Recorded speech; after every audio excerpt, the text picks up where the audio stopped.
I'm here to talk about some LEGO mecha in my collection that I have definitely spent way too much money on. Reason being, they're retired or they're just stock price and LEGO is a lot more expensive now. First one here is this LEGO Ninjago mech that I bought for $180 off eBay, and at retail price it was $80 when it first released.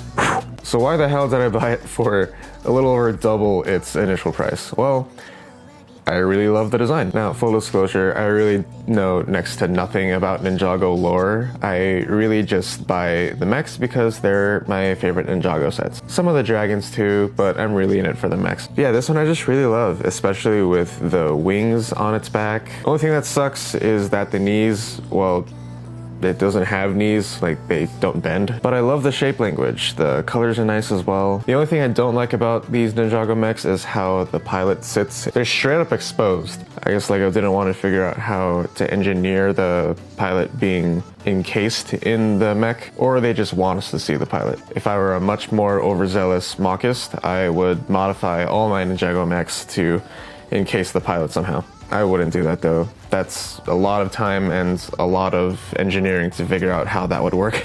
But yes, this one I really love. And I still have the box for it. Next up is this here Monkey Kid Ultra Mech, I think. This I believe retails for $180.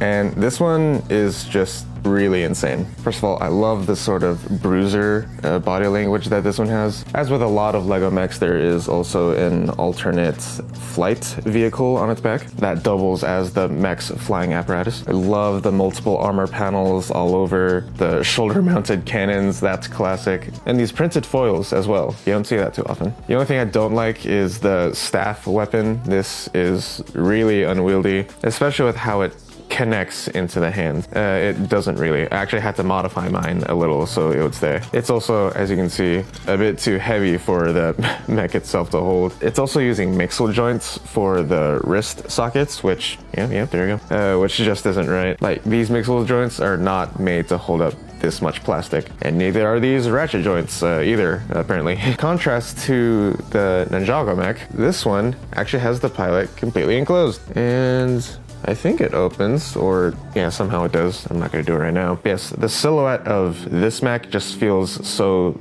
full and solid. This one, however, is a revamp to the old version. This one here, a younger version of the Ultra Mech, I believe from 2020. Both sets have roughly the same piece count, but as you can tell, this one is a little thinner and also built a lot better. This younger set comes with the mech and even a little building as well. Whereas the newer 2023 version of the Ultra Mech had just the mech and a few minifigures. This younger one had the mech, a modular building, and some other side builds as well. So as a playset, this one is much better. As a display model, the newer Ultra Mech is, I would say, is better. But now talking about this one has, I would say, much more cartoony features. For one, it has a cape. The side skirts and loincloth are, well, quite literal this time. It's not armor. They're these foil printed pieces. Oh, and the cockpit in this one opens up much easier. This one also has a much longer tail. So did the newer Ultra Mech, but it was a lot shorter. This one though, it's longer than the legs. Not to mention these sort of, I guess, antenna? Not really. What would you call these? Ear tassels? I'm not sure. And then these war banners on its back, which are pretty cool. Now, I said this one is built better because, for one, it can actually hold up its weapon. Instead of using double ratchet joints in its elbows, it uses double ball joints in its elbows, which is much better for holding up this much weight. The staff build is actually pretty much the same. Mostly. And automatically it can hold itself up because it actually attaches to both hands. I will say though, the fingers don't really wrap around it very well. As you can see with this hand, his fingers are just kind of on it. So yes, for the new Ultra Mech set, you can tell that they took all the pieces from the side builds and then just put it into the mech itself. Whereas this one had much more emphasis on play. I'm gonna try to hold them up together. Here you are, side by side. It's like I'm holding two kids. I think these are the size of babies, actually, like newborn babies. How much money am I holding? I don't know. I gotta do some research, then I'll put the total up on the screen. For this video, last but certainly not least, is Lego Voltron. No Lego mech collection is complete without a Lego Voltron. I found this one at my local Brixie Minifigs for $380. Yeah, also with the box. That box I had signed by Doc Bricks when he was here. I believe when it initially released, its retail price was $180. So I paid that.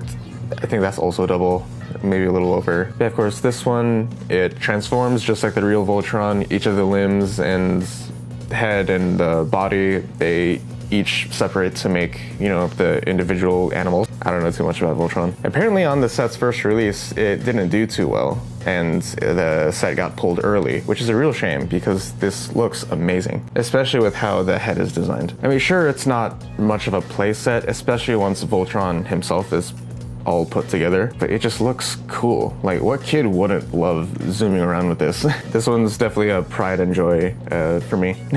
I would have loved to build it myself, but no well. Actually, I had to fix mine a little. I think it was the left foot was a little janky at first, like it didn't want to sit flush to the floor, and the wings were put on backwards.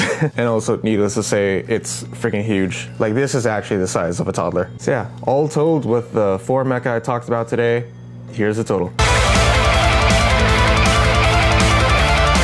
Am I an idiot?